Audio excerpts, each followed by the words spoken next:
क्या हुआ 9 सालों का जो बिहार का तजुर्बा रहा है वो बहुत ख़राब रहा है। एक तो है कि इसके बाद एक बहुत बड़ा शराब माफिया बिहार में पैदा हुआ। आज ये स्थिति है, सिर्फ पटना में ही नहीं, छोटे छोटे कस्बों में भी ये स्थिति है कि आपके पास पैसे हैं, संपर्क नंबर है आपके पास, तो जिस ब्रांड की आप शराब चाहिएगा वो ब्रांड आपके घर में हाजिर हो जाएगा। से शराब आ रही है, झारखंड से आ रही है, यूपी से आ रही है, बंगाल से आ रही है, पड़ोसी राज्यों से आ रही है। शराबबंदी से क्या हुआ कि हर साल बिहार सरकार को लगभग 20,000 करोड़ का राजस्व का नुकसान हो रहा है। क्या होगा कि बिहार में जहरीली शराब से मौतों की बहुत सारी घटनाएं हुई हैं और बहुत लोग नहीं मरते हैं, लेकिन उनकी आंख की रोशनी चली जाती है या बीमार पड़ जाते हैं। और उसको भी शुरू में तो पलटू राम बोलते थे कि अच्छा जो पिएगा सो मरेगा। भारत के एक दो राज्य को छोड़ दे तो लगभग सभी राज्यों में शराब चालू है और वहाँ शराब से राजस्व का भी फायदा होता है सरकार को। जागरूकता अभियान लोगों में जारी रहना चाहिए। और जो आपने कहा कि शराब महंगी हो गई है, तो वो तो नेचुरल है कि जब शराब बंदी है तब जो भी शराब बिकेगी वो तो चोरी चोरी छिपे छिपे बिकेगी। शासित राज्यों में तो नशाबंदी नहीं है। भारत के जिन राज्यों में कांग्रेस की सरकार है वहाँ कहीं नशाबंदी नहीं है। नमस्कार, आप देख रहे हैं विमर्श न्यूज। मैं हूं आकाश आपके साथ। कल तेजस्वी यादव ने प्रेस कॉन्फ्रेंस की थी दिन में और उसमें कहा उन्होंने कि 97,000 लीटर शराब जब्त की गई है और पहले भी इस तरह की वाकया होते रहा है कि शराब जब्त की गई है सरकार के द्वारा। तो ये क्या, ये नीतीश कुमार की जो शराबबंदी है जिसके लेकर वो आगे बोलते रहते हैं हर जगह मोर्चा पे खड़ा होके, ये क्या सच है या झूठ है? मतलब कि इसको मानना सही होगा कि नहीं? और इसके बाद इस पर भी बात करेंगे कि सर अगर होते अमिताभ दास सर तो किस तरह से टैकल करते शराबबंदी को, अगर शराबबंदी नीतीश कुमार रखते अगर इस जॉब में होते। इस सवाल से भी हम जवाब लेंगे। सर आपका स्वागत है। धन्यवाद, थैंक यू आपका। तो अमिताभ दास जी ये बताइए कि 97,000 लीटर की कल जब्ती की सूचना तेजस्वी यादव ने दी है, तो इस पर आप शराबबंदी के बारे में क्या कहना चाहेंगे? फेल है या पास है? नहीं, फेल नहीं, ये तो सुपर फ्लॉप है, सुपर फेल है। देखिए, दर्शकों को पता होगा कि 2016 में लगभग 9 बरस पहले ये पलटू राम ने बिहार में नशाबंदी की घोषणा की, शराबबंदी की और बिहार को एक ड्राई स्टेट घोषित किया गया। और उसके बाद नीतीश कुमार ऐसे मूड में आ गए, लगा कि बहुत बड़े ये समाज सुधारक हों और बहुत बड़ा इन्होंने समाज सुधार का काम किया हो। लेकिन उसके बाद देखिए क्या हुआ, 9 सालों का जो बिहार का तजुर्बा रहा है वो बहुत ख़राब रहा है। एक तो है कि इसके बाद एक बहुत बड़ा शराब माफिया बिहार में पैदा हो गया है। आज ये स्थिति है, सिर्फ पटना में ही नहीं, छोटे छोटे कस्बों में भी ये स्थिति है कि आपके पास पैसे हैं, संपर्क नंबर है आपके पास, तो जिस ब्रांड की आप शराब चाहिएगा वो ब्रांड आपके घर में हाजिर हो जाएगी, आपको कहीं जाने की ज़रूरत नहीं है। और साथ में कहा जाता है कि दूर दराज इलाकों और रिमोट एरिया बॉर्डर पे भी और किसी भी जिले में आराम से उपलब्ध है। इस पर क्या? वही मैंने कहा ना कि पूरे बिहार से यही खबर आती है, सिर्फ पटना ही नहीं, छोटे छोटे कस्बों में, गाँवों में। और बिहार में बाहर से शराब आ रही है, झारखंड से आ रही है, यूपी से आ रही है, बंगाल से आ रही है, पड़ोसी राज्यों से आ रही है।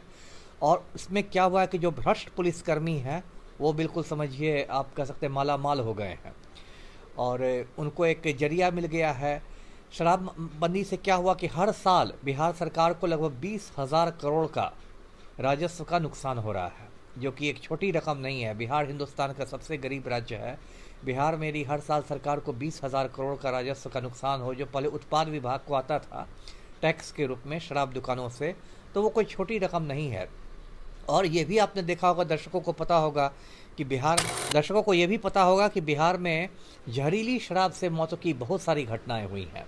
मतलब यदि पिछले 9 सालों में हम जोड़ दें तो सैकड़ों हज़ारों की जहरीली शराब की वजह से, क्योंकि जो धनी लोग हैं वो तो अच्छी क्वालिटी के भी मतलब महंगे शराब भी पी लेते हैं, लेकिन जो गरीब आदमी इधर उधर से शराब की जुगाड़ करता है और उसमें आप अक्सर देखते होंगे कि मौतें होती हैं और बहुत लोग नहीं मरते हैं, लेकिन उनकी आंख की रोशनी चली जाती है या बीमार पड़ जाते हैं।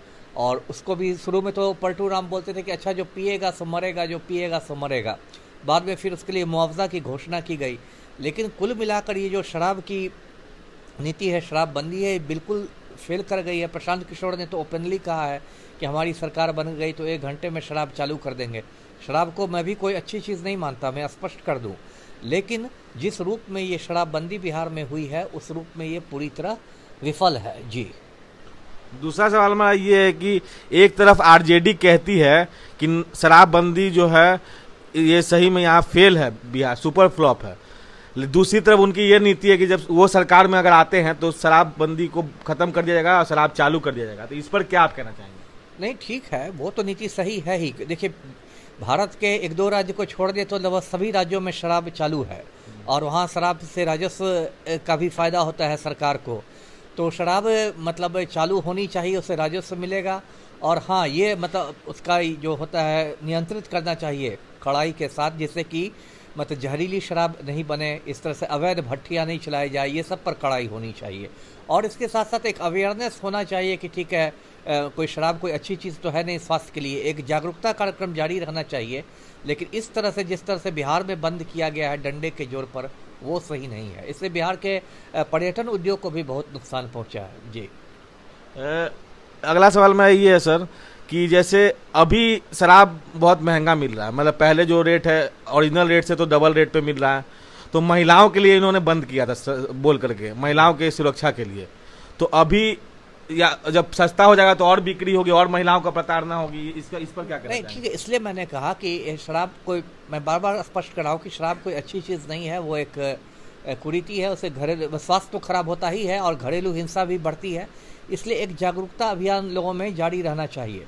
और जो आपने कहा कि शराब महंगी हो गई है, तो वो तो नेचुरल है कि जब शराब बंदी है तब जो भी शराब बिकेगी वो तो चोरी चोरी छिपे छिपे बिकेगी, तो उसमें तो महंगी हो ही जाएगी। ये तो मतलब मोटी बात है। जी अगला सवाल मेरा ये है कि हर पार्टियां, दूसरी पार्टियां जितनी भी हैं एनडीए के अलावा, ये नीतीश कुमार के बदौलत ज़्यादातर माना जाए, एनडीए बीजेपी साथ है कि नहीं है, ये तो सात पार्टी है, इसलिए और लोग का स्टैंड क्लियर है कि शराबबंदी को बंद कर देंगे। तो इस पर क्या आप मानते हैं? नहीं, वही मैंने कहा, इसलिए मैंने प्रशांत किशोर की चर्चा की ना कि जन स्वराज पार्टी ने भी कहा है, और कांग्रेस का भी ये कहना है। कांग्रेस शासित राज्यों में तो नशाबंदी नहीं है। भारत के अभी जिन जिन राज्यों में कांग्रेस की सरकार है वहाँ कहीं नशाबंदी नहीं है।